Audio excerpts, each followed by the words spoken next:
na-feel ko lang mamalaan siya dito kasi marami akong time and bored na din kaya namalaan siya ako.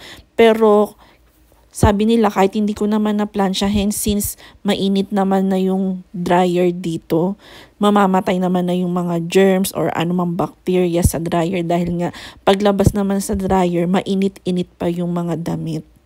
Kaya, pero dahil marami akong time and bored ako, namalansya na lang ako. So yan, dumating ang aming package from Temu. Storage cabinet para sa damit ni baby na na-assemble ni Dada.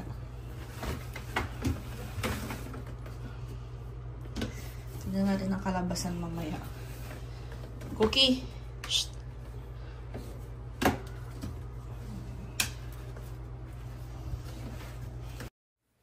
Habang ina-assemble ni Dada yung iba, ako naman dinidisinfect ko na yung mga natapos niyang buuin.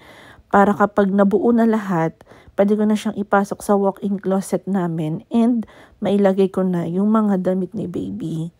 Medyo hirap na rin akong umupo dyan kasi naiipit na yung tiyan ko and mabigat na rin yung tiyan ko.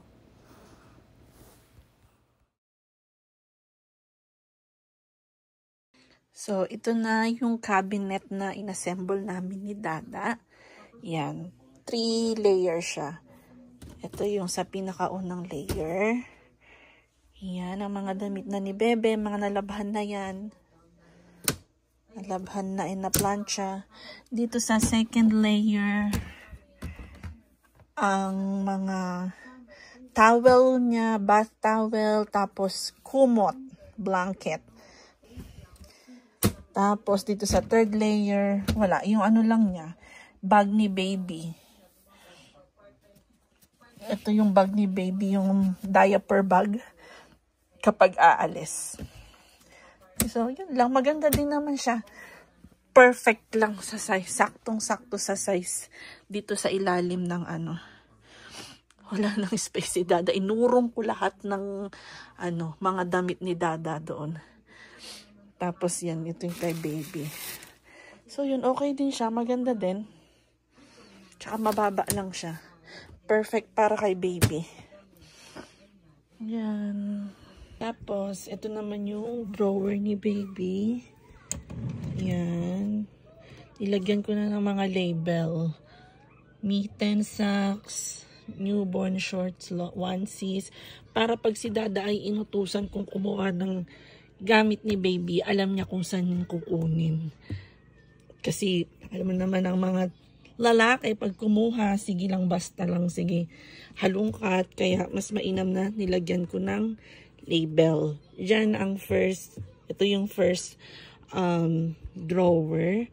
Tapos, yung second drawer ni baby, ito. Nandito yung mga bonnet, headband. Ito yung pang burp cloths. Tapos, ito yung mga swaddle niya. So, yan. Ang dalawang layer lang ng cabinet. Kasi cabinet talaga namin to ni Dada. Cabinet talaga namin to. So, dito yung mga gamit namin sa taas.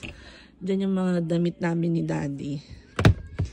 Tapos, itong drawer kay baby, ading-ding. Yan, sa kanya. Sakto lang naman, di naman masyadong maraming damit si baby kasi nga sabi nga nila, wag daw mag-hoard dahil mabilis lang lumaki ang baby. Yan. Nandyan yung mga pang newborn, pang baby. Tapos nandito yun nga, nandyan yung mga pang winter niya. Tsaka ibang mga pang outfit. Yan.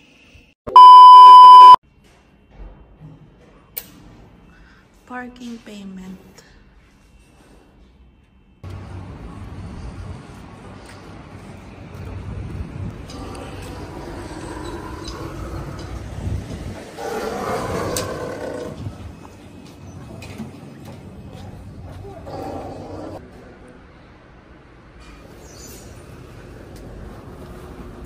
Second. Not lang, madam.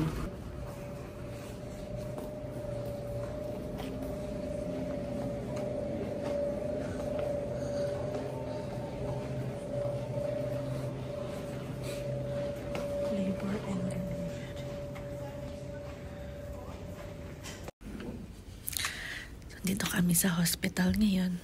Dahil meron akong check-up. I-check ni doktor ang aking amniotic fluid.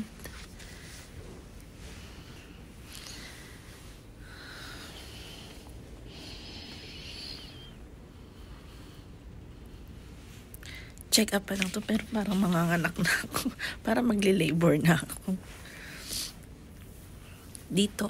Dito din ako manganganak. Dito sa labor and delivery nila. So, maganda yung hospital nila dito. Malinis, tsaka friendly ng mga nurses. Wala pa kasing hospital bed daw, kaya dito muna kami nag-aantay, nakaupo. Pero mamaya pag mayroon ng bed yata, ililipat ako para makahiga. Siyempre, i-check yung amniotic fluid, kailangan nakahiga.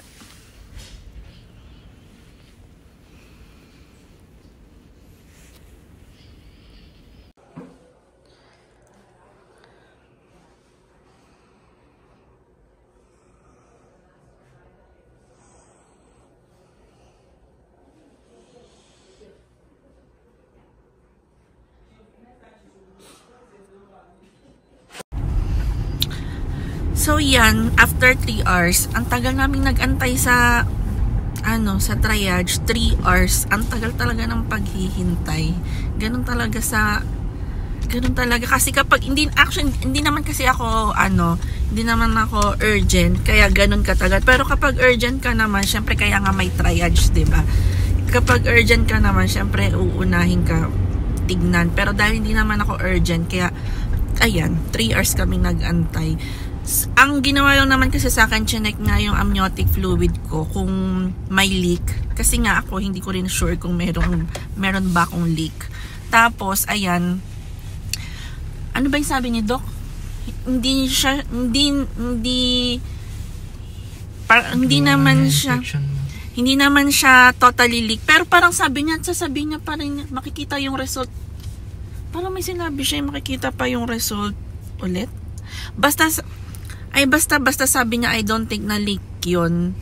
So, may speculum na pinasok sa akin, tapos swinab, tapos tinignan sa microscope kung amniotic fluid siya. Pero sabi niya, hindi naman daw siya leak kasi meron akong yeast infection. So, meron siyang nireseta sa akin na gamot na vaginal suppository for 7 days. Tapos yon, in-ultrasound niya ako, tinignan niya yung position ni baby. So ako ngayon, 32 weeks and 5 days, naka-breech pa rin si baby. Pero okay lang kung mag-breech siya, naka-ready naman ako ma-CS. Kasi kapag nag-cephalic siya, hindi ko rin sure kung mag-normal ako, kung kaya ko mag-normal or mag-CS na lang ako para walang hassle. Yun lang kasi pag nag-normal ako, ang mahihirapan lang ako mag-labor. Pero after naman nun, pag nanganak na, wala akong iintinding tahi, 'di ba?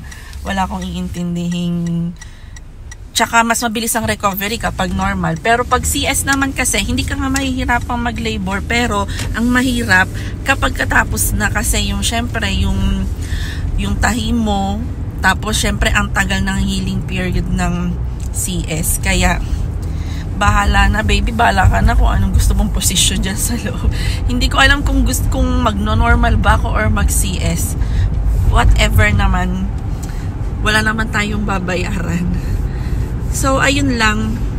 Next week, may check-up ulit ako kay doctor. So, every 2 weeks naman na yung check-up ko ngayon.